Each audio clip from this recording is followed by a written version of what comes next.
Oi, bem-vindos ao canal. Então este vídeo vai ser um pouco mais sério. Nunca vi um vídeo desses que eu experimentar como é que vai ser. Só um dos temas muito relevantes na nossa sociedade, porque há muitos moçambicanos que vão para fora estudar, faculdade secundária, e há muita coisa que nós não sabemos. Já vê, quando perguntas a alguém como é que é estudar fora, a pessoa vai dizer, é bom, tenho muitos amigos, as aulas vão bem, ou as aulas são difíceis, não sei, depende da pessoa. Mas também há muita coisa muito importante que ninguém fala. E a maioria dessas coisas eu pessoalmente tive que aprender sozinha. Tive que passar por muitas experiências más, boas também, mas muita coisa que fez-me abrir os olhos. Então, sem mais nem menos, vamos ao vídeo. Eu estou a estar fora mais ou menos uns 5 ou 4 anos. Eu fui lá na minha 10ª classe e eu acho que era um pouco novinha. Mas eu conheço muita gente que foi lá mais cedo, né? 8ª classe ou mesmo escola primária, então não vou reclamar. Também porque eu escolhi estudar fora por vontade própria. E a primeira coisa que muita gente já experienciou, mas não sabe como, não tem muita justificação, são as amizades. Vocês.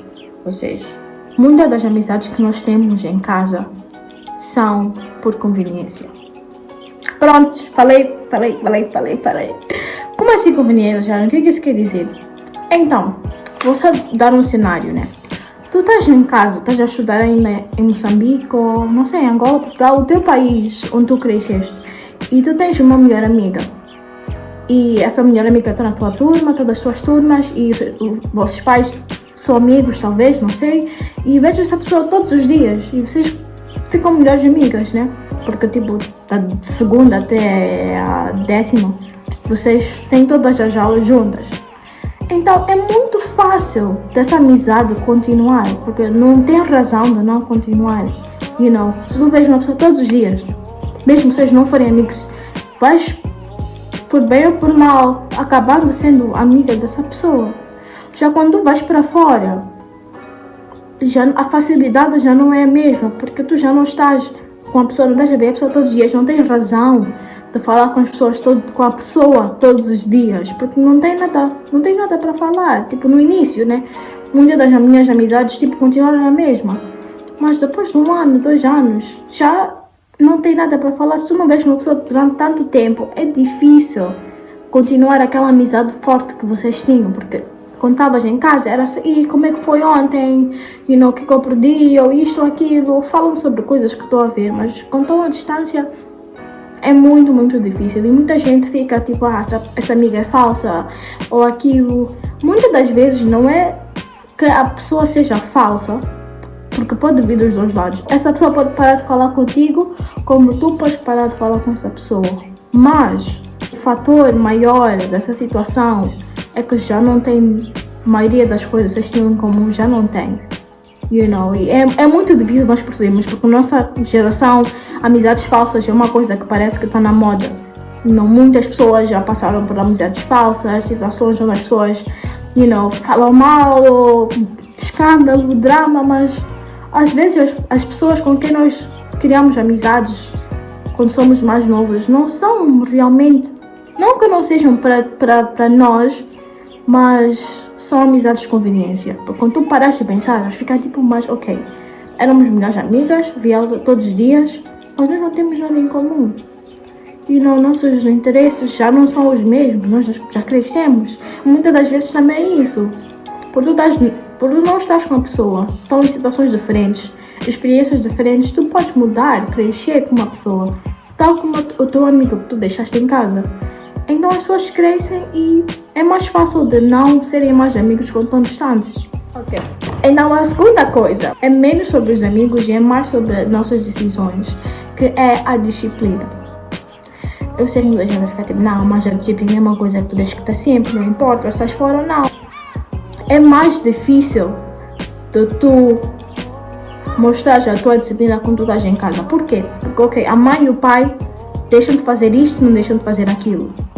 Se tu estás a viver com eles, tu não vais fazer o que eles não querem, porque tu sabes quais são as consequências quando tu estás em casa dos teus pais a fazer A e B que eles não querem. Mas quando tu já estás fora, é a tua vida. São coisas como estudar mesmo. Tens que decidir, ok, hoje eu vou sair ou vou ficar em casa a estudar. Porque não vais ter a mãe e o pai ali a dizer, não, fica em casa, tens exames daqui a 2 semanas, não podes fazer isso, e não tens que ficar em casa, não podes, não podes comer doce à noite.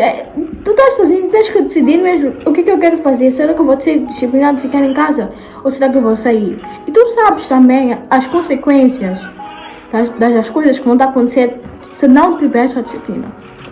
Tu sabes que se tu fizeres isso, teu pai pode não descobrir. É tipo, ok, eu estou na minha vida, faço o que eu quiser.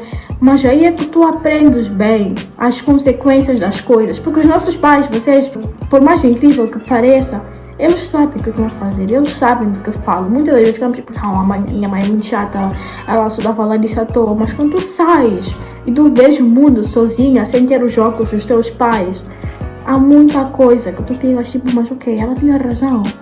Realmente esta situação é assim. Realmente, esse tipo de pessoa não me faz bem. Ou muita coisa que tu ficas tipo sozinha, tipo, ok, não, eu não vou fazer, porque eu já experienciei. Estás a ver? Não que em casa não possam fazer, mas quando tu estás fora, a probabilidade de tu tentar as coisas que tu nunca fizeste quando estás em casa são maiores e com base das experiências que tu já tiveste, crias uma disciplina. Simples quanto isso. Não vou dizer mais nada, toda a gente já percebeu mais ou menos o que eu quis dizer com a disciplina. Não vou aqui dar exemplos, porque há muita coisa, há muitos exemplos que eu podia dar. Eu acho que a maioria de nós já tivemos nessas situações onde ficamos tipo, não, eu não vou fazer porque eu... E com isso, vamos ao terceiro ponto, que é a independência. Há muitos níveis de independência. Por exemplo, eu quando estava na 10ª, eu estava na escola, eu vivia no colégio e... sei lá, não estava sozinha, estava com muita gente, tinha muitos professores à volta e eu podia fazer o que eu quisesse, entre aspas, mas para eu sair da escola, para qualquer sítio, eu tinha que ter a permissão dos meus pais. Então, era como se eu estivesse em casa, só que quando eu saísse eu podia fazer o que eu quisesse, entre aspas, né? Mas só de eu estar lá, meus pais sabiam que ela está na escola, ou ela está em casa dessa pessoa, ou foi fazer isto e aquilo. Então, é uma independência, eu diria, 50%.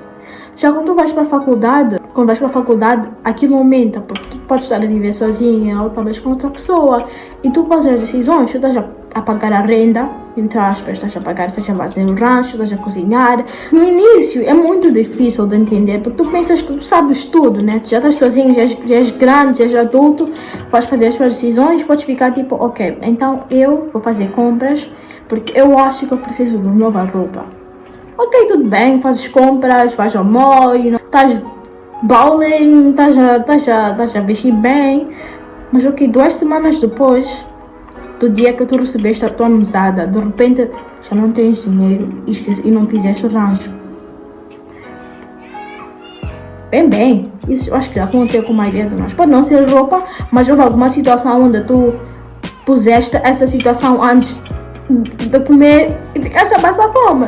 E essas coisas fazem parte, né, da independência, porque no próximo mês tu já vais saber que não, eu não posso andar a fazer isso porque eu tenho que comer, eu tenho que cozinhar, eu tenho que fazer isto e aquilo. E são coisas que se tu estivesse em casa não terias esse stress de estar a pensar, porque quando tu estás em casa tu não compras um rancho, né? E não cozinhas. Há muitas responsabilidades que tu como filho não tens, porque a mãe e o pai ou os tios, os avós estão ali, e qualquer coisa que acontecer, os teus pais e os encarregados de educação são responsáveis por ti, ou mesmo não os teus pais, tens os teus tios, tens família, tem muita gente que tu podes ir quando tu tiveres um problema, mas quando tu estás fora, tu estás sozinho. Eu, por sorte, estou aqui perto de casa e no momento que não tenho um problema, não conto aos meus pais, mas coisas grandes, é muito fácil de eu ter comunicação com eles. Mas eu conheço muita gente que foi mesmo para fora, tipo para um outro continente, e não fica bem. Nós não nos sentimos, eu não me sinto bem, pelo menos, estar a ligar para a mãe e o pai cada 2 dias por alguma inconveniência acontecer na tua vida. Isso ensina-te muito a crescer e ser independente. Ficas tipo, ok, bem, nesta vida, eu só tenho a mim. Não tem ninguém que vai estar aqui a dizer, ok, faz isso, faz aquilo, porque depois da faculdade, provavelmente eu vou começar a minha vida sozinho. Talvez possa viver sozinho, vou para outro país. E não vai ter mais a mãe e o pai para estarem a dar instruções como fazer a minha vida, porque a vida é minha.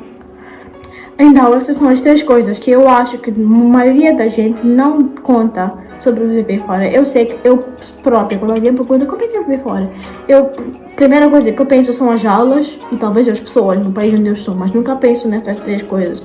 Espero que tenham gostado.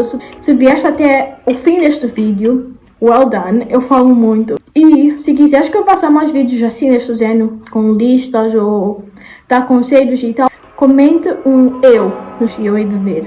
Mas espero que tenham gostado. Não esqueçam de pôr um like, subscreverem-se, tudo mais, show me some love e vos vejo no próximo vídeo.